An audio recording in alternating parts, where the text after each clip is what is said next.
सर्वसामान्यांचं हक्काचं व्यासपीठ। शिरूर तालुक्यातील जिल्हा परिषद आणि पंचायत समितीची निवडणूक जाहीर झालेली असून आचारसंहिता लागू झालेली आहे आणि कालपासून नामनिर्देशनाला सुरुवात झालेली आहे। शिरूर तालुक्यामध्ये एकूण 7 मतदान विभाग आणि 14 निर्वाचक गण अशी एकूण 7 गट आणि 14 गणाची निवडणूक होणार आहे। साधारण 337 मतदान केंद्रे यासाठी आम्ही निश्चित केलेली आहेत। या 337 मतदान केंद्रासाठी 35 क्षेत्रीय अधिकाऱ्यांची नेमणूक आम्ही केलेली आहे। त्यांची बैठक पण पार पडलेली आहे। त्यासाठी या सर्व निवडणुकीसाठी जी पोलीस यंत्रणा लागणार आहे त्यासाठी सर्व पोलीस अधिकाऱ्यांची एक बैठक घेतलेली आहे आणि कायदा सुव्यवस्थेचा आढावा घेतलेला आहे। या मतदान केंद्रांवर पाठवण्यासाठी आम्हाला साधारण 2200 कर्मचाऱ्यांची आवश्यकता आहे। त्यांचे आदेशही आम्ही निर्गमित केलेले आहेत।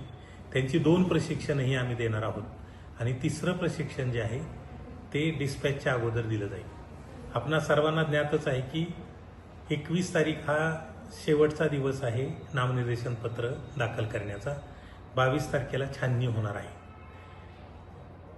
साधारण 4 तारखेला सकाळी आपल्याला 8 वाजता आम्ही डिस्पॅच ठेवलेलं आहे। ते वखार महामंडळाचं MIDCचं गोडाऊन जे कारेगावचं त्या गोडाऊन नंबर 2 मध्ये आमची स्ट्रॉंग रूम आहे आणि 3 मध्ये आमची मतमोजणी होणार आहे। तिथूनच आपण हे सर्व साहित्य डिस्पॅच करणार आहोत। त्याच ठिकाणी परत संध्याकाळी साहित्य स्वीकारलं जाईल 5 तारखेला आणि 7 तारखेला सकाळी 10 वाजता वखार महामंडळाच्या 3 नंबरच्या गोडाऊनमध्ये आपली मतमोजणी होणार आहे। या निवडणुकीसाठी आवश्यक असणाऱ्या सर्व उपाययोजना ह्या जवळपास आमच्याकडून पूर्ण झालेल्या आहेत। यासाठी लागणारं सर्व जे साहित्य स्टेशनरी जी आहे ती सुद्धा आम्ही मागवलेली आहे। यासाठी लागणारी वाहन व्यवस्था आपण केलेली आहे।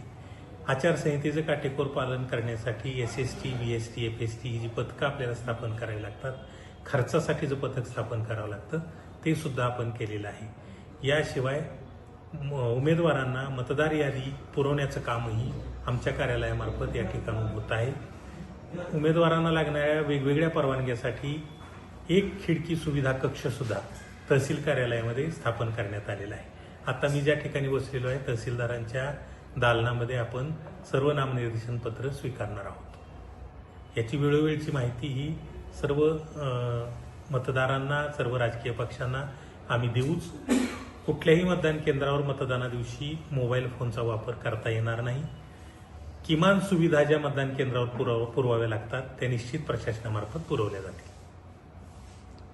आपल्या परिसरातील बातम्या पाहण्यासाठी चॅनलला सबस्क्राईब करा, व्हिडिओला लाईक करा आणि बेल आयकॉन दाबायला विसरू नका।